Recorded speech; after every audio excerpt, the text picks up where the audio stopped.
voile, c'est un des sports, si ce n'est le sport le plus multifactoriel qui existe. C'est avant tout un sport de stratégie, un sport d'anticipation, qu'on peut néanmoins résumer assez simplement par ces deux phrases: aller vite au bon endroit. Si je vais vite et que je prends la mauvaise stratégie, ça ne fonctionne pas.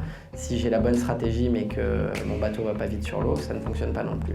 Donc aller vite, c'est un ensemble de paramètres techniques, c'est-à-dire la maîtrise de son bateau, comment je fais en sorte que chaque mouvement de barre, chaque réglage que j'effectue sur le bateau soit les plus efficaces et les plus performants possibles pour qu'il aille vite.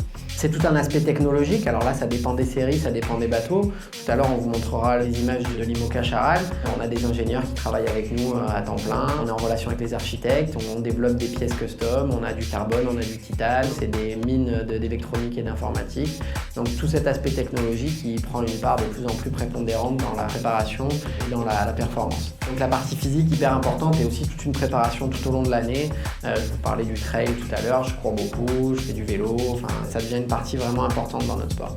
Au bon endroit, la stratégie, c'est quoi? C'est choisir la bonne route. On a tous les mêmes outils, on a quasiment tous les mêmes données, mais c'est notre capacité d'analyser ces données avec les outils qu'on a qui va faire la différence. Ce que j'appelle la tactique, c'est comment on va se placer par rapport à nos concurrents. Certes, ma stratégie, ça va pouvoir être d'aller vers le sud, mais si tous mes concurrents vont vers le nord, je vais peut-être changer ma route parce que l'important, c'est d'arriver devant les concurrents. On est à la fois obligé de respecter un règlement en termes de sécurité, en termes de normes de construction, en termes de matériaux qu'on utilise et sur plein de domaines. Et en même temps, il faut exploiter, comme vous le faites dans vos sociétés, le règlement pour performer le mieux possible.